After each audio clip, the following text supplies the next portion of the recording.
Bonjour à toutes et à tous. Très heureux une nouvelle fois de vous retrouver au travers de ce message vidéo, de cette vidéo enregistrée et qui est mise en ligne aussi sur YouTube.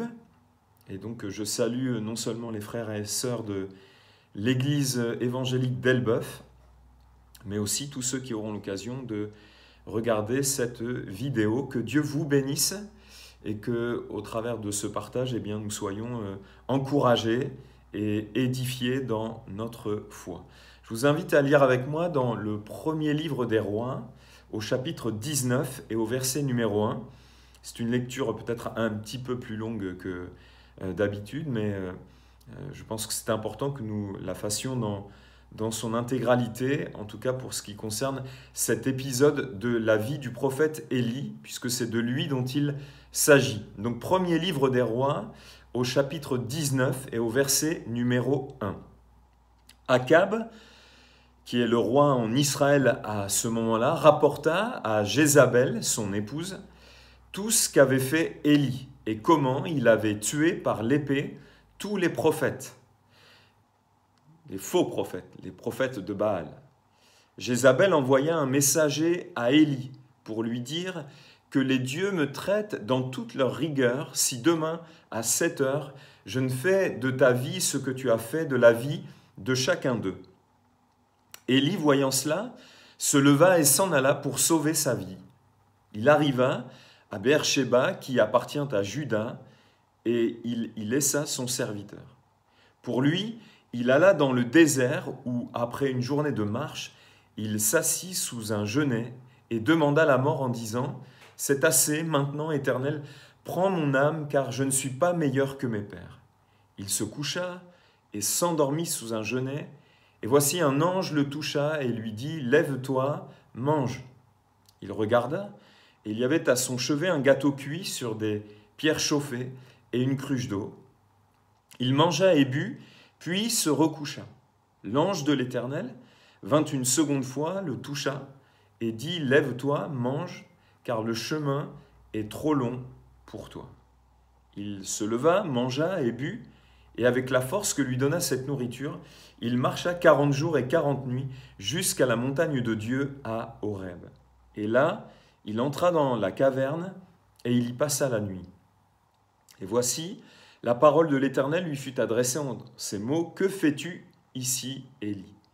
Il répondit « J'ai déployé mon zèle pour l'Éternel, le Dieu des armées, car les enfants d'Israël ont abandonné ton alliance. Ils ont renversé tes autels et ils ont tué par l'épée tes prophètes. Je suis resté moi seul et ils cherchent à m'ôter la vie. L'Éternel dit « Sors et tiens-toi dans la montagne devant l'Éternel. » Et voici l'Éternel passa, et devant l'Éternel il y eut un vent fort et violent qui déchirait les montagnes et brisait les rochers. L'Éternel n'était pas dans le vent. Et après le vent, ce fut un tremblement de terre. L'Éternel n'était pas dans le tremblement de terre. Et après le tremblement de terre, un feu.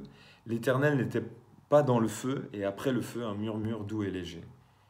Quand Élie l'entendit, il s'enveloppa le visage de son manteau. Il sortit et se tint à l'entrée de la caverne. Et voici une voix lui fit entendre ces paroles. « Que fais-tu ici, Élie ?»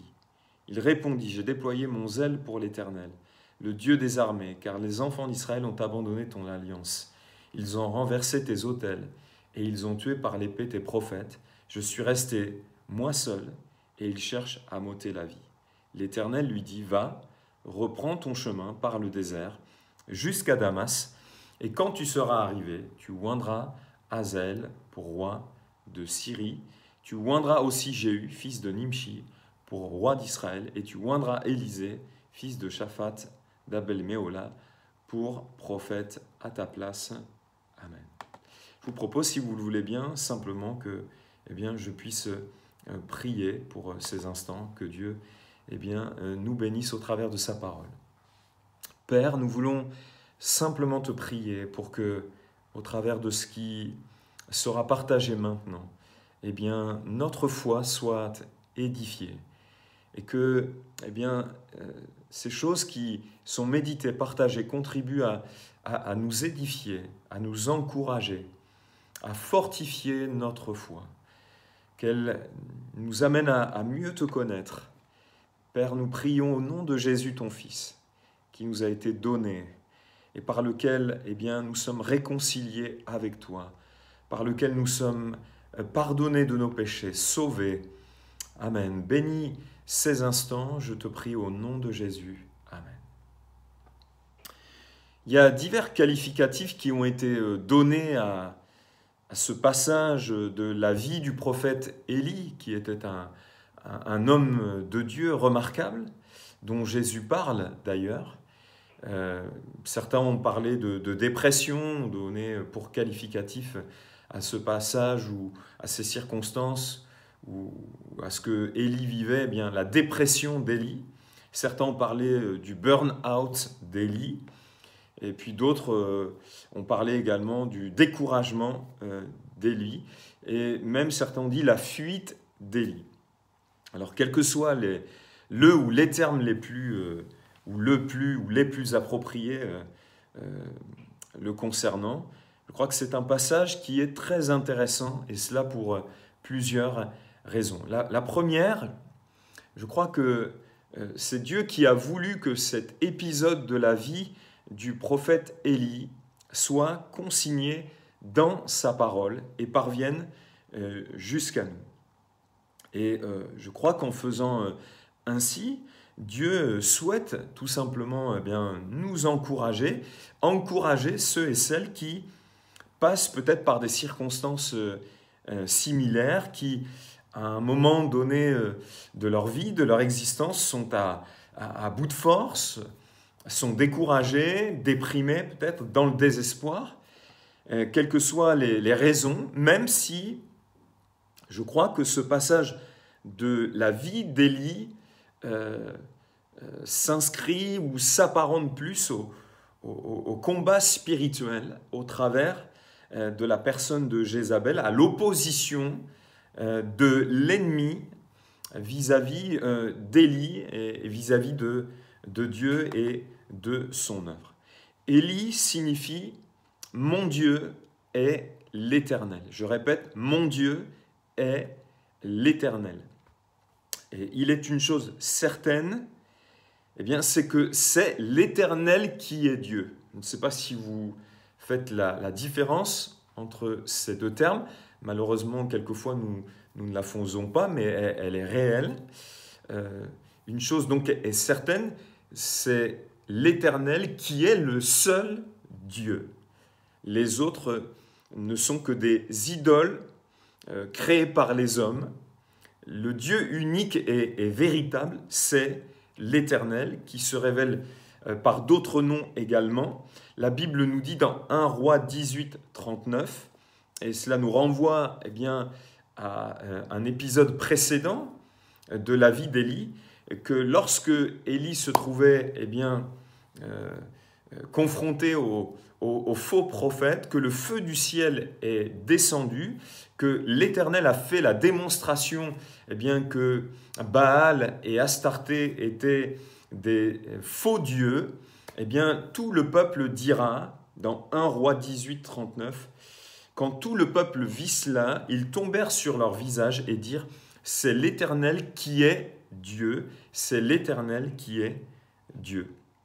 Et précédemment donc à cette déclaration, les Israélites, comme à de nombreuses reprises, en avaient plusieurs dieux, même s'il n'y en a qu'un seul.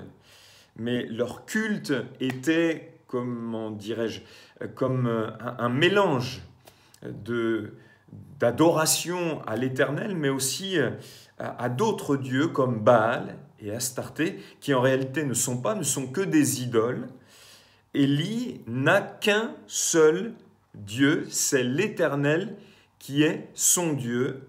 Mon Dieu est l'Éternel, voilà ce que signifie Élie. Et nous devons veiller, je crois, à ce que comme Élie, nous n'ayons qu'un seul Dieu, l'Éternel, et pas plusieurs comme en Israël à l'époque, puisqu'ils en avaient plusieurs, même si encore une fois, je le répète, il n'y a qu'un seul Dieu, c'est l'Éternel, mais il y avait l'adoration qui était rendue à l'Éternel, au Dieu véritable, et puis aussi à des idoles comme Baal et Astarté.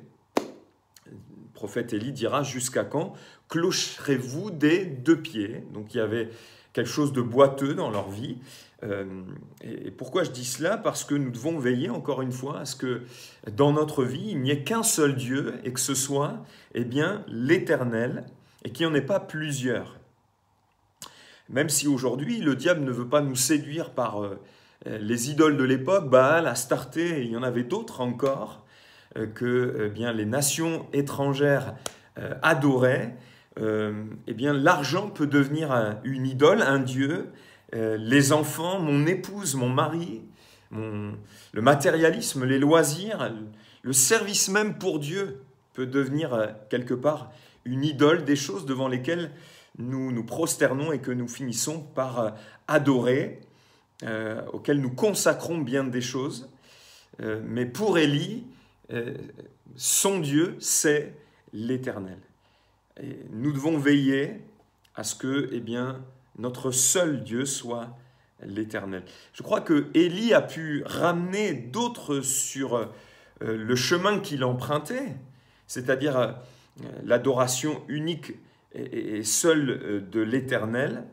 Il a pu les amener ou les ramener sur ce chemin parce qu'il l'empruntait lui-même. Et nous ne pouvons conduire les autres que sur un chemin que nous empruntons régulièrement, que nous connaissons déjà. Mon Dieu est l'Éternel. Voilà la signification d'Élie. En très peu de mots, je crois,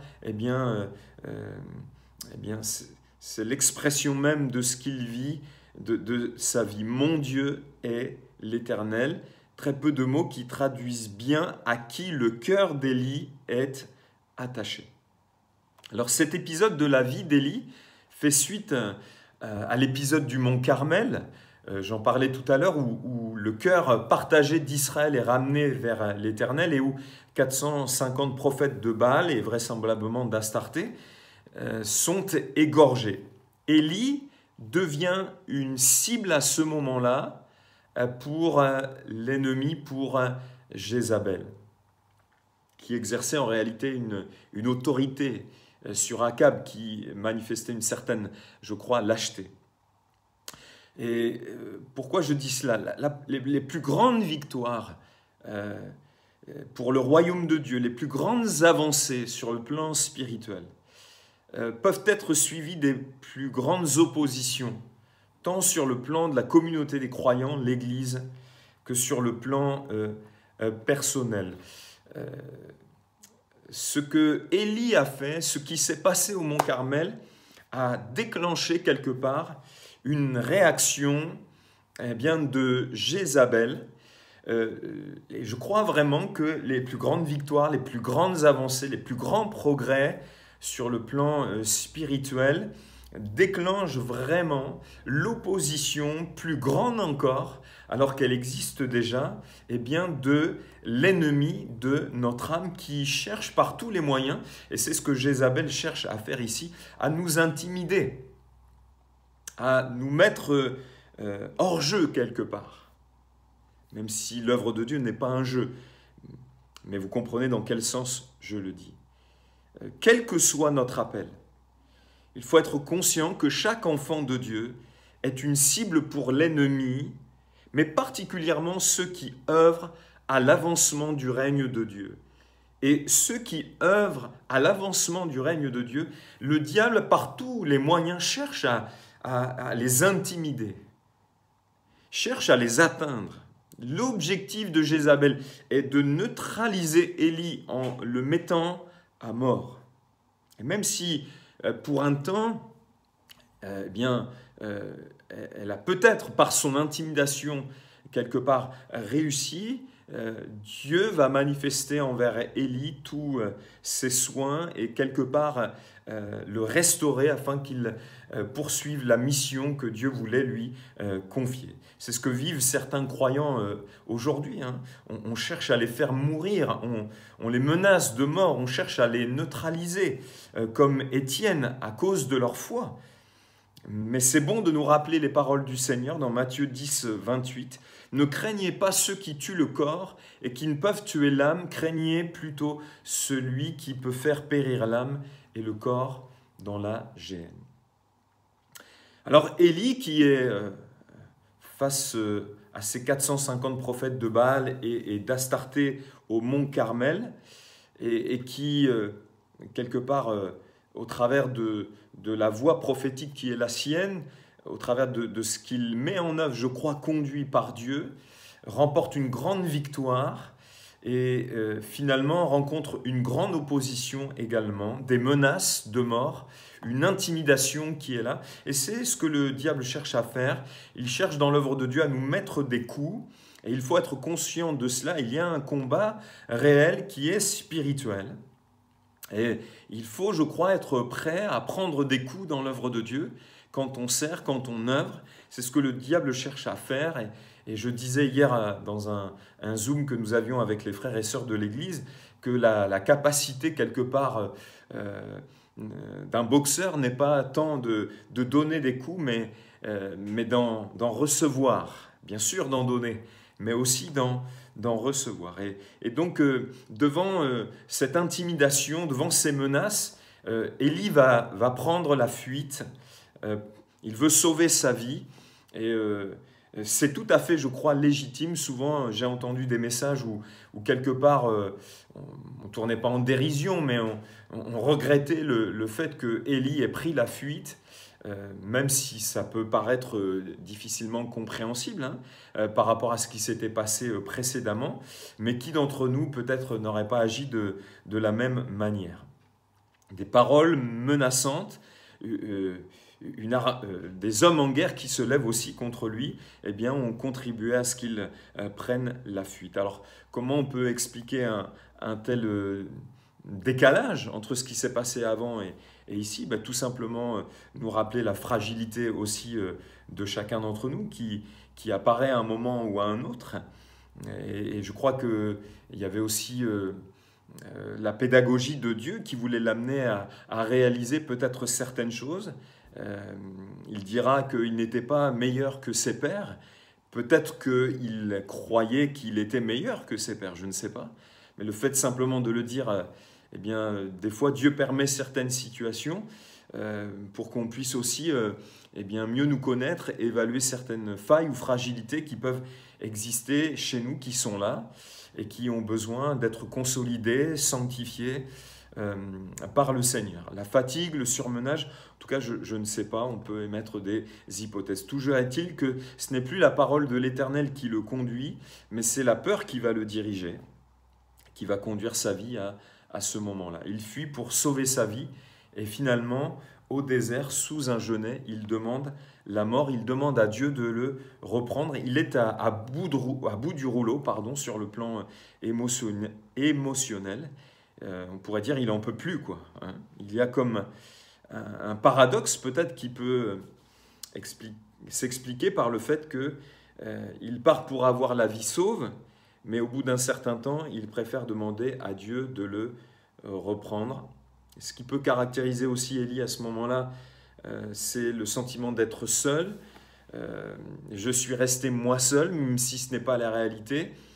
Dieu lui dira, je me suis réservé 7000 hommes qui n'ont pas fléchi les genoux devant Baal. Un sentiment de solitude, d'avoir œuvré, d'avoir peut-être œuvré avec le sentiment que tout cela finalement n'a servi à rien, puisqu'il dira, j'ai déployé mon zèle.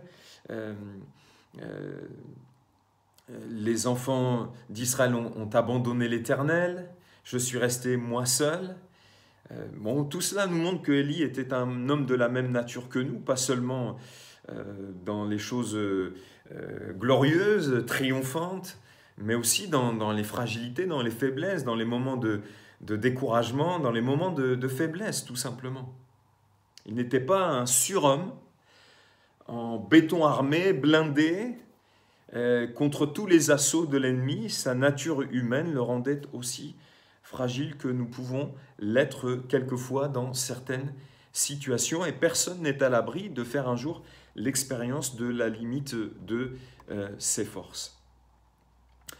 Dans 2 Corinthiens 1, 8, Paul dira « Nous ne voulons pas en effet vous laisser ignorer, frères, au sujet de la tribulation qui nous est survenue en Asie, que nous avons été excessivement accablés, au-delà de nos forces, de telle sorte que nous désespérions même de conserver la vie. » Alors, d'une manière générale, j'aimerais dire que l'état dans lequel s'est retrouvé Élie peut nous arriver, nous est déjà peut-être arrivé, ou nous arrivera un jour ou l'autre, à cause de différentes raisons.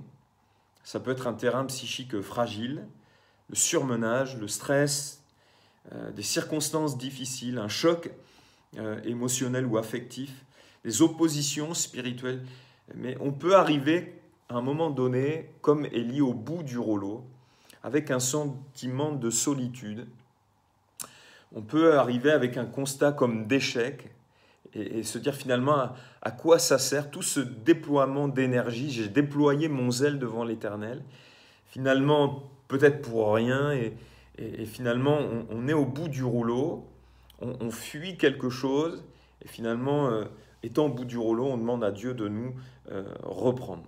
Et pour moi, je crois que c'est vraiment ce sur quoi je voudrais insister, c'est comment Dieu a pris soin d'Élie, comment Dieu se préoccupe de sa situation, de ce qu'il vit. Et cette réalité-là m'a beaucoup aidé sur le plan personnel un jour, alors que je traversais une crise réelle, non seulement en tant qu'homme, mais dans mon ministère pastoral également. Et c'était plus quelque chose d'intellectuel que je savais avec mon cerveau, que j'avais seulement entendu, mais quelque chose qui pénétrait mon cœur. Dieu m'a montré combien bien, il se préoccupait de mon état, combien il se préoccupait de moi, même si je n'avais plus la force de prier, même si je n'avais plus la force de lire la Bible. Eh bien, pour lui, Dieu m'a montré qu'il se préoccupait plus de ce que je vivais, de mon état intérieur, de ce que je faisais en réalité. Et quand ça a pénétré mon cœur, ça m'a fait tellement de bien. Et aujourd'hui, ça m'aide énormément dans les moments difficiles que je peux rencontrer. Je sais que Dieu est tout près de moi, qu'il se préoccupe vraiment de ce que je vis, de ce que je pense, de ce que je peux exprimer. Et c'est vraiment ce qui s'est passé dans l'épisode ici de la vie d'Élie. Dieu a pris soin de lui, Dieu l'a écouté. Dieu a mis en œuvre des choses pour vraiment le restaurer et afin qu'il poursuive sa mission. Alors il s'est endormi sous un genêt. Avait-il besoin de dormir, de se reposer? Je pense que oui. Il y avait un état de fatigue qui était là, puisque l'Écriture nous montre que l'ange de l'Éternel va venir, il va le réveiller, il va lui dire « lève-toi et mange », et puis il va se rendormir. Donc repos, nourriture, de l'eau, des besoins essentiels, sachant que les circonstances difficiles peuvent nous amener quelquefois à perdre le sommeil, peuvent nous amener à perdre l'appétit. Et on voit ici des besoins essentiels auxquels Dieu pourvoit par l'ange de l'Éternel. On voit vraiment, encore une fois, Dieu s'occuper du prophète. Dieu envoie donc l'ange de l'Éternel. Il porte de l'attention à la situation d'Élie. Je crois qu'on peut, sans extrapoler, dire que, comme le dit la Bible dans Hébreux 1,14, que les anges sont des esprits au service de Dieu, envoyés pour exercer un ministère en faveur de ceux qui doivent hériter du salut, mais que des anges ont pris des apparences humaines, et des fois, c'est peut-être pas un ange, mais entre guillemets, c'est presque ça. Dieu va nous envoyer des personnes qui vont être là pour, dans les circonstances que l'on traverse, et être un véritable soutien, une véritable aide, un véritable encouragement. Et il ne faut pas le négliger, cela. Des fois, les anges prennent des apparences humaines.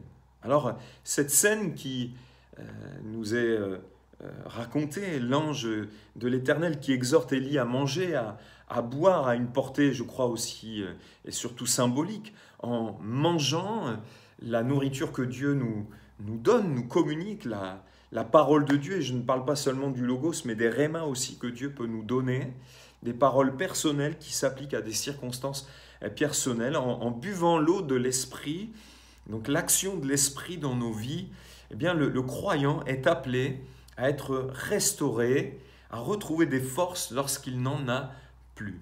Dieu œuvre par son Esprit et par sa parole, mais encore une fois, pas seulement logos, mais réma. Je crois que ça c'est important. Les croyants ne font pas toujours la distinction entre les deux. Dieu œuvre par des paroles personnelles qu'il nous donne, qu'il nous communique à des moments clés de notre vie et qui nous communique des révélations, eh bien, à nous restaurer, à nous renouveler, à nous redonner des forces pour que nous puissions retrouver eh bien, le service, la mission qu'il nous confie. La force surnaturelle, parce que c'est une force surnaturelle qui est communiquée ici, par la table quelque part que Dieu lui a dressée, va permettre à Élie de marcher 40 jours et 40 nuits jusqu'à la montagne de Dieu à Horeb, au Sinaï. Et 40, vous savez comme moi, est un chiffre qui a une signification. Dans la Bible, c'est le chiffre de la tentation, de l'épreuve, qui peuvent se rejoindre aussi, parce que lorsqu'on est éprouvé, on est aussi tenté, et lorsqu'on est tenté, on est aussi éprouvé.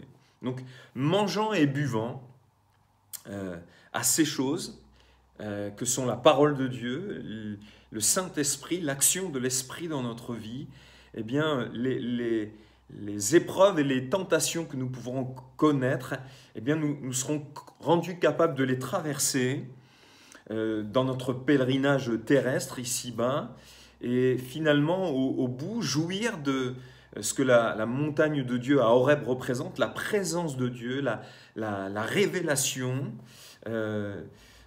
oui, la présence de Dieu, l'éternité symbolisée par Horeb. Dieu ne lui fait pas de reproches. Et ça, j'aimerais le souligner. Il n'y a aucun jugement de la part de Dieu. Alors 40 jours et 40 nuits, si vous regardez bien sur une carte, il ne faut pas 40 jours et 40 nuits pour aller, quand vous partez de Beersheba pour aller au désert, pour aller, et peut-être que même ayant retrouvé des forces à ce moment-là, Élie ne sait pas encore trop où il va, quoi. Peut-être qu'il tourne encore un peu en rond. Et il a besoin de quelque chose de plus encore. Et donc quand il va rentrer dans la caverne, et la caverne nous parle eh bien, quelquefois dans la Bible d'introspection, de solitude qui est propice à la méditation, à l'introspection, eh bien, Dieu va aller vers lui et il va lui dire « Que fais-tu ici, Élie ?» Dieu lui pose une question. Est-ce que vraiment vous croyez que Dieu ne savait pas ce qu'il faisait là? En réalité, moi je pense que Dieu veut le faire parler. Et Dieu va le faire parler 2 fois. « Que fais-tu ici, Élie ?» 2 fois, il lui pose la même question. Et on voit qu'à 2 reprises, Élie répète la même chose. Et je disais hier au Zoom donc que j'ai l'impression que finalement peut-être Élie rumine certaines choses. Et c'est bien qu'il puisse les exprimer eh bien, à Dieu. Dieu non seulement le fait parler, mais aussi l'écoute. Et quand il lui dit « Que fais-tu, Élie ?» j'ai l'impression qu'il lui dit « Qu'est-ce qui se passe, Élie? Qu'est-ce qui ne va pas? Où est-ce que tu en es ?» Et je crois vraiment que c'est ça. Et là, Élie vide son sac. « J'ai déployé mon zèle devant l'Éternel, je suis resté moi seul, et les enfants d'Israël ont abandonné l'Éternel, ils ont renversé tes autels, etc., etc. » Donc il vide son sac et j'ai l'impression qu'il rumine ça quelque part. Et je crois que c'est important de tout dire à Dieu, d'être authentique dans ce qu'on exprime, de parler en vérité, pas d'employer des formules. Je crois que la vraie prière, c'est comme David dans les psaumes, c'est tout dire, parce qu'on peut tout dire à Dieu, on peut tout lui dire. Il est prêt à tout écouter quelque part. Qu'est-ce que tu fais ici, Élie? Qu'est-ce qui se passe? Qu'est-ce que tu as? Et Élie parle avec vérité. Dieu l'écoute avec intérêt. Et je rappelle ce qu'il dit, j'ai déployé mon zèle, je me suis donné à fond. Les enfants d'Israël ont abandonné ton alliance, ils t'ont abandonné, Et je suis resté moi seul. Il cherche à m'ôter la vie. Voilà tout ce que j'ai mis en œuvre. Voilà ce que ça a donné. Rien du tout. Et en plus de ça, c'est à moi qu'on en veut quelque part. Vous savez, Jérémie a vécu ça. Il y a plein d'hommes de Dieu dans la Bible qui ont vécu des crises comme ça.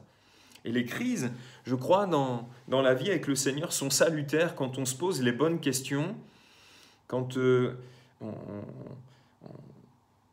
ne jette pas la responsabilité sur les circonstances ou sur les personnes, mais sur finalement qu'est-ce que Dieu veut faire dans notre vie. Et là, Dieu va tout simplement lui révéler eh bien, qu'il est présent. Dieu, dans son état, dans sa situation, va lui révéler tout simplement qu'il est là. Dieu lui parle, mais Dieu lui révèle qu'il est là. Dieu ne fait aucun reproche, n'a aucun jugement envers Élie, mais il lui montre qu'il est là avec lui dans ce qui lui fait mal, qu'il est là avec lui dans le fait qu'il soit au bout du rouleau. Il est là, tout simplement. Est-ce que ce n'est pas ça l'essentiel?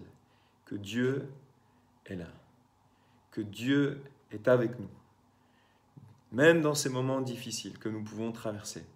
La présence de Dieu, c'est ce qu'il y a de plus précieux. Et Dieu œuvre par sa présence, à un moment donné ou à un autre, à notre restauration, à notre relèvement, à notre encouragement. Amen. Il veille sur nous.